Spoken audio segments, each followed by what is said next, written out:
Bien-aimés dans le Seigneur, nous vous saluons dans le nom glorieux de notre Seigneur Jésus-Christ de Nazareth. Vraiment que la paix du Seigneur vous accompagne pendant les temps que vous allez disposer pour suivre cette vidéo. Cette vidéo qui est faite dans le cadre d'apporter un enseignement, un partage de la parole de Dieu. Et aujourd'hui, nous avons beaucoup de choses, beaucoup de cérémonies que nous faisons dans nos églises. Et puisque nous les avons vues dans la Bible, parfois dans la Torah, qui est l'Ancien Testament, c'est-à-dire la loi de Moïse, ou aussi parfois dans le Nouveau Testament, mais nous n'avons pas vraiment des explications claires sur ce que nous faisons. Et voilà pourquoi aujourd'hui, par la grâce de Dieu, nous allons essayer de partager avec vous, d'apporter cet enseignement en ce qui concerne la dédication ou bien la présentation des enfants.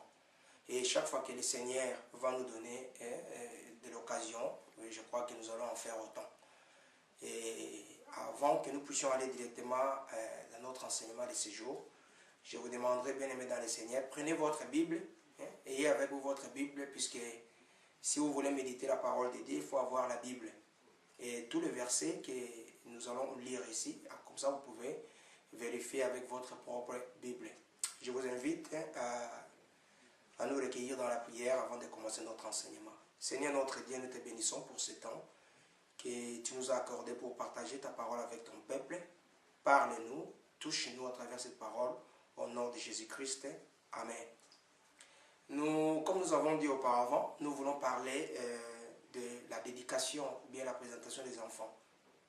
C'est quoi la dédication, la présentation des enfants? Donc c'est la cérémonie que nous faisons dans nos églises quand une femme, après la naissance d'un enfant, et après quelques mois, nous amenons le nouveau-né à l'église, soi-disant pour le présenter au Seigneur. Et d'autres églises utilisent aussi parfois des d'huile, et consorts, pour oindre les bébés, et puis nous les présentons. Donc c'est toute une cérémonie que nous faisons. Mais aujourd'hui, nous voulons essayer un peu de parler autour de ça, pour avoir la lumière. Est-ce que pouvons-nous continuer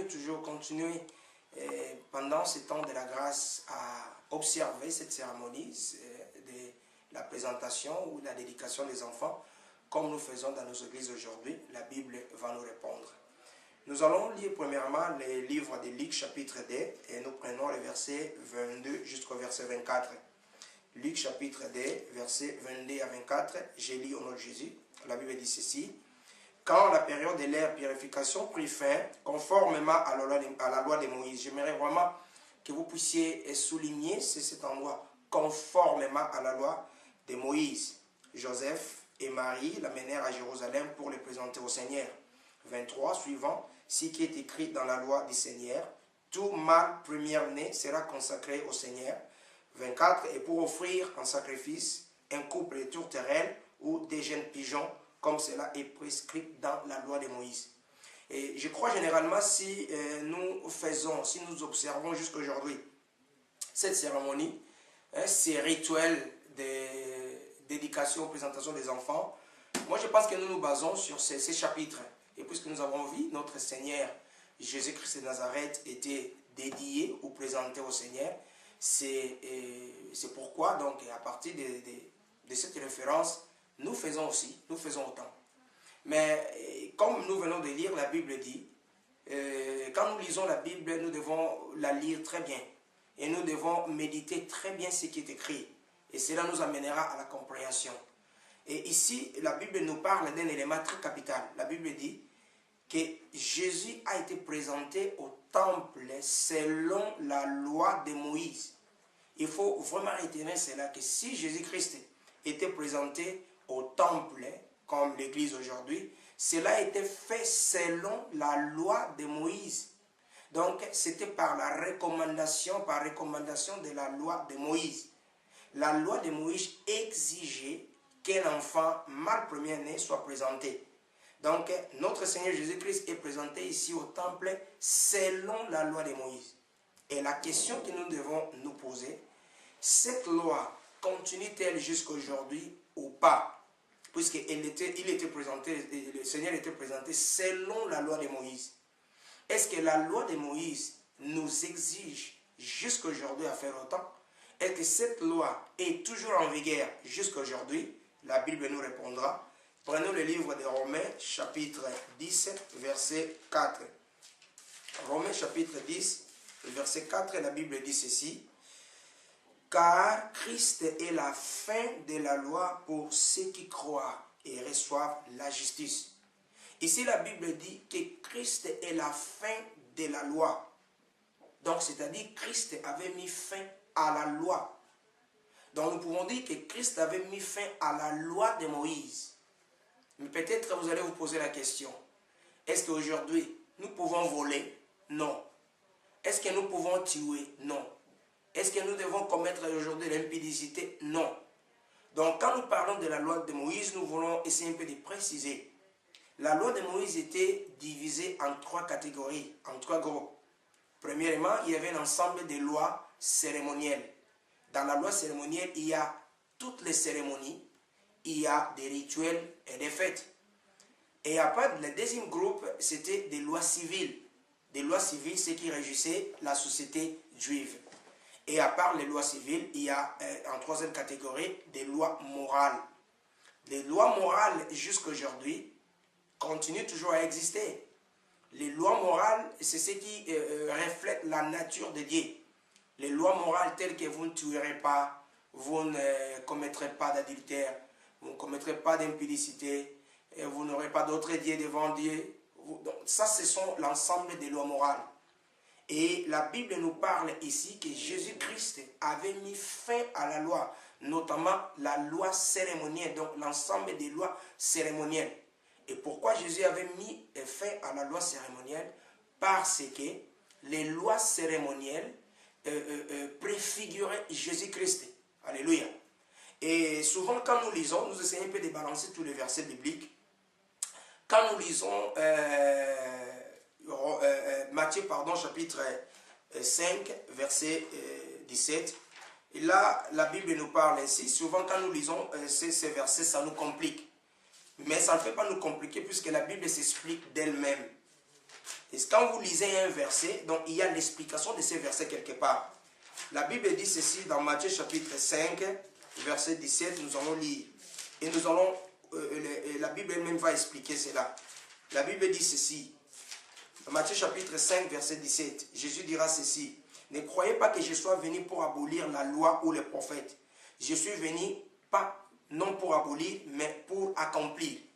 Et pour bien comprendre ces versets, prenons Éphésiens chapitre 2, verset 15. Éphésiens chapitre 2, verset 15, dans la version Martin, parce qu'il faut lire plusieurs versions. Ici, je vais lire la version Martin. La Bible dit ceci. Éphésiens 2, 15. La Bible dit ceci. Ayant aboli en sa chair l'inimitié, à savoir la loi des commandements qui consiste en ordonnance, afin qu'il créa le Dieu en soi-même pour être un homme nouveau en faisant la paix. Ici, la Bible nous montre que Jésus avait aboli les lois. Et comment est-ce qu'il avait aboli les lois? La Bible dit qu'il a aboli les lois dans sa chair, donc en sa chair. Qu'est-ce que cela veut dire? C'est-à-dire qu'il a aboli la loi dans sa propre vie, donc dans son propre corps. Donc quand Jésus-Christ est né, les lois de Moïse, notamment les lois cérémonielles, étaient encore là. Et les lois civiles étaient encore là. Quand il a grandi, les lois étaient encore là. Mais quand est-ce que Jésus a mis fin à la loi, comme dit Romains chapitre 10, verset 4, c'est quand il est allé sur la croix, bien aimé. Parce que la Bible dit qu'il a aboli cette loi en sa chair, donc dans sa vie. Donc il a pris en donnant sa chair, en donnant sa vie, en crucifiant sa vie, c'est là où il a mis fin à la loi, selon l'explication d'Éphésiens chapitre 2, verset 15. Donc c'est par la mort de Jésus-Christ que les lois cérémonielles et les lois civiles ont pris fin, bien aimés dans le Seigneur. Et la Bible nous explique encore ici, dans Galates chapitre 3, dans versets 24 à 25. La Bible dit ceci, nous allons aller là-bas très vite. Galates chapitre 3, nous prenons verset 24 jusqu'au verset 25. Écoutez ce que dit la Bible. La Bible dit ceci. Ainsi la loi était le guide chargé de nous conduire à Christ, afin que nous soyons déclarés justes par la base de la foi. Depuis que la foi est venue, nous ne sommes plus soumis à ce guide. Donc la Bible dit ceci, la loi de Moïse, donc la loi cérémonielle, était chargée de nous conduire vers Christ. Et à partir du moment où nous sommes à Christ, nous avons besoin de la foi. Nous n'avons plus besoin de cette loi. Donc c'est pour cela quand la loi nous a menés vers Christ, et cette loi a été éradiquée. Quand nous lisons Hébreux chapitre 10, dans le premier verset, la Bible dit ceci, que la loi était l'ombre des choses à venir et non pas la réalité, bien aimé. Donc c'est-à-dire la loi, c'était l'image des choses qui vont venir. Et quand nous regardons toutes les lois cérémonielles, donc les rituels, tout ce qui se faisait, ça préfigurait Jésus-Christ. Et nous allons peut-être prendre quelques exemples de lois. Dans le livre de Lévitique chapitre 21, versets 16 à 23, la Bible dit, pour être prêtre, pour faire les sacerdoces, il ne faut pas avoir un défaut. Donc si vous avez un défaut physique, vous ne pouvez pas être prêtre, vous ne pouvez pas présenter des sacrifices. Est-ce qu'aujourd'hui nous n'avons pas des pasteurs, nous n'avons pas des serviteurs de Dieu qui ont des défauts corporels? Ils ont des défauts corporels, mais ils font l'œuvre de Dieu. Ce qui signifie que la loi cérémonielle ou la loi civile a été abolie. Et encore un autre exemple, dans Lévitique chapitre 12, quand nous prenons à partir du premier verset, nous lisons jusqu'en bas, la Bible parle, quand une femme est en train de passer pendant ces périodes de sang, cette femme-là n'est pas autorisée, est considérée comme souillée, ne peut pas rentrer dans les tabernacles, ne peut pas rentrer dans les temples, ou si vous voulez, dans l'église aujourd'hui. Est-ce qu'aujourd'hui les femmes, quand ils passent pendant les temps de leur période, elles n'entrent pas dans l'église? Certainement, ils viennent dans l'église parce que cette loi a été abolie. Et encore, si nous prenons Lévitique chapitre 19, nous prenons à partir des versets 19, nous lisons en bas, et là on dit qu'un prêtre ne pouvait même pas couper sa barbe, le coin de sa barbe. Est-ce qu'aujourd'hui les serviteurs de Dieu aujourd'hui ne coupent pas leur barbe, C'est ce qui signifie que la loi civile, les lois cérémonielles ont été abolies. Lévitique chapitre 1er, ça parle de la circoncision. Si pendant le temps de la loi, les enfants d'Israël ne pouvaient pas entrer en alliance de Dieu qui avait fait avec Abraham s'ils ne sont pas circoncis. Tous les mâles étaient circoncis. Mais quand vous regardez aujourd'hui dans le livre de Romains chapitre 2, vous commencez à lire à partir du verset 25, vous trouverez que Paul est en train de nous parler de l'important, que la circoncision physique n'est plus importante. Donc, c'est ce qui veut dire que la loi sur la circoncision, comme au temps de Moïse, aujourd'hui, elle n'est plus d'actualité, elle a été abolie. Donc, ici, vous voyez que Jésus-Christ est en train de nous montrer, comme nous venons de lire dans le livre de Romains chapitre 10, verset 4, qu'il avait mis fin à la loi, bien-aimé. Les lois cérémonielles ont pris fin, parce que Jésus en avait mis fin avec sa mort sur la croix de Golgotha. Mais quand nous lisons Galates chapitre 3, verset 10, là la Bible nous dit quoi? La Bible dit, tous ceux qui vivent sous les œuvres de la loi sont dans la malédiction. Ce n'est pas moi qui le dis, c'est la Bible. Donc si vous voulez vivre selon les œuvres de la loi, vous serez sous la malédiction. Vous savez pourquoi? Parce que la Bible dit, je vais lire ça, nous allons lire ça pour voir ce que la Bible dit. Galates chapitre 3, nous allons lire le verset 10, écoutez ce que dit la Bible. Galates chapitre 3, verset 10, la Bible dit ceci.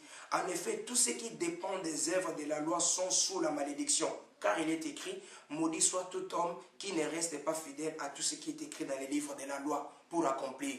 Donc si vous dépendez des œuvres de la loi, c'est-à-dire si vous voulez accomplir les lois cérémonielles, les lois civiles, vous serez sous la malédiction parce que vous ne saurez pas accomplir exactement, textuellement comme il est écrit. Prenons par exemple la loi de la dédication. Pour voir que si nous voulons accomplir cette loi, nous n'accomplissons pas cette loi exactement selon la loi de Moïse. Parce que, premièrement, la Bible dit, seulement les premiers-nés garçons étaient dédiés. Mais aujourd'hui, nous présentons le premier-né, même si c'est une fille, nous la présentons. Et nous présentons le deuxième, que ce soit fille ou garçon. Même si nous avons 100 enfants, nous allons jusqu'à présenter les 100 enfants. Or, ici, la Bible dit, les premiers-nés garçons. Lisez bien votre Bible. Dans Luc chapitre 2, verset 22 à 24, la Bible dit, les premiers-nés garçons étaient dédiés. Donc, on dédiait que les premiers-nés. Et pourquoi on les faisait? Si vous lisez Colossiens chapitre 1er, verset 15, puisque la Bible dit que Jésus est le premier-né de toute la création. Donc, les lois civiles et les lois les lois cérémonielles et les lois civiles préfiguraient Jésus-Christ de Nazareth. Donc aujourd'hui, comme nous venons de lire ici dans Galates chapitre 3, verset 10, si vous dépendez des œuvres de la loi, alors vous serez sous la malédiction, parce que vous ne saurez pas obéir cela exactement. Et la Bible dit dans Luc chapitre 2, verset 24, que si vous présentez, quand vous dédiez votre enfant, après il faut amener des pigeons. Il faut présenter des pigeons en sacrifice. Qui est cet homme-là? Qui est cette famille aujourd'hui qui présente des pigeons quand on fait la dédication? La Bible ne dit pas qu'on puisse présenter une enveloppe d'argent, mais la Bible dit qu'on présente des pigeons. Je n'ai jamais vu là où on fait une dédication d'enfant où on amène des pigeons. Donc vous voyez que la loi n'est pas accomplie. C'est pour cela que Jésus avait pris cette loi, il a accompli cette loi. Parce qu'il savait que nous ne saurons pas accomplir cette loi exactement. Et quand nous n'accomplissons pas cette loi complètement, conformément telle qu'elle est écrite, nous serons sous la malédiction. Voilà pourquoi la Bible dit, il s'est fait une malédiction pour que nous soyons une bénédiction. Donc il a pris tout ce qui pouvait nous charger, tout ce qui pouvait nous amener la malédiction. Donc si nous pouvons aller pour répondre à cette question, est-ce que devons-nous continuer jusqu'à aujourd'hui à présenter des enfants, à faire des dédications des enfants à l'église? Non, bien aimés dans le Seigneur. Pourquoi? Parce que c'était une loi cérémonielle de Moïse et cette loi a été abolie par Jésus-Christ. Comme nous avons lu dans Romains chapitre 10, verset 4, la Bible dit, Jésus a mis fin à la loi. Et nous soulignons encore, nous précisons encore qu'il s'agit des lois cérémonielles et des lois civiles que Jésus avait mis fin. Et comme nous venons de lire encore dans Éphésiens chapitre 2, verset 15, que la Bible dit, il a aboli cette loi comment? En accomplissant cela sur la croix de Golgotha. Voilà pourquoi quand vous lisez Matthieu chapitre 5, verset 17, ne vous compliquez pas, ne vous embrouillez pas, ne vous confondez pas. La Bible dit que Jésus avait accompli cette loi et en accomplissant cette loi, elle était abolie. Donc nous n'avons plus à amener nos enfants aujourd'hui pour les présenter devant le Seigneur. Et parfois, une question, si vous avez votre enfant et vous venez présenter cet enfant après 2 mois, et le jour où l'enfant était né, depuis le temps où cet enfant était né, jusqu'au jour où vous allez le présenter au Seigneur, à qui appartenait l'enfant? Ou au moment où l'enfant était encore dans le ventre de sa maman, à qui appartenait l'enfant? Puisque vous dites que nous présentons l'enfant et l'enfant appartient au Seigneur. Et depuis tout ce temps, à qui appartenait-il? Et vous ne croyez pas que si le diable voulait se charger de cet enfant, il pouvait le faire même au moment où l'enfant se trouve dans le ventre de sa maman. Donc, si le Seigneur vous bénit avec un enfant, bénissez le Seigneur, faites une action de grâce, glorifiez son nom, chantez des adorations, chantez des louanges, glorifiez le nom de Dieu. Mais la cérémonie de dédication appartient à la loi de Moïse, à la loi cérémonielle de Moïse, je dis bien, et cette loi cérémonielle de Moïse n'existe plus selon Romains chapitre 10, verset 4, aussi selon Éphésiens chapitre 2, verset 15. Et si vous continuez à observer la loi, alors vous allez encore observer la Bible comme la Bible indique. Ne coupez pas votre barbe parce que c'était aussi la loi. Et si vous voulez observer la loi, les femmes, quand vous êtes pendant votre période, n'entrez pas à l'église puisque c'était la loi. Si vous voulez observer la loi, si vous êtes serviteur de Dieu, vous avez un défaut, vous ne pouvez pas faire l'œuvre de Dieu, alors vous verrez que vous allez vous lier, vous allez vous retrouver dans une confusion totale. Et voilà pourquoi Christ a dit, venez à moi, vous tous qui êtes chargés et fatigués, et venez à moi, je vous donnerai des repos. La charge, c'était la loi. La loi, c'était la charge. Je souligne la loi cérémonielle et la loi civile. La loi morale, nous en avons aujourd'hui. Ce que Jésus avait réduit en deux, tu aimeras ton Dieu avec toute ta force, avec toute ta pensée, avec tout. Et la deuxième qui était, tu aimeras ton prochain. C'est ça la loi. Donc, ça dit, tu ne peux pas tuer, tu ne peux pas voler, tu vas obéir le Seigneur. C'est ça la loi que nous avons aujourd'hui, dites des lois morales. Mais les lois cérémonielles, la circoncision, je ne sais pas, cette loi qu'on a menée, quand tu pêches, tu vas acheter une vache, une chèvre, tu vas acheter, je ne sais pas, un mouton pour faire un sacrifice afin qu'il soit pardonné, ça n'existe plus aujourd'hui. Si tu pêches aujourd'hui, tu t'agenouilles, tu demandes, tu pries au Seigneur avec un cœur sincère, le Seigneur te pardonnera. Donc toutes ces lois cérémonielles n'existent plus. Donc nous n'avons plus à faire cela, puisque si nous le faisons, nous rentrons dans la loi de Moïse. Que le Seigneur nous bénisse pour cet enseignement, pour cette lumière, que ça puisse nous aider à bien servir Dieu. Nous allons prier. Seigneur, nous te bénissons pour ces temps. Merci beaucoup de nous avoir parlé. Laisse que cette parole nous change. Bénis ton peuple dans le nom précieux de Jésus-Christ. Nous avons ainsi prié. Amen. Que le Seigneur vous bénisse. À la prochaine. Ciao.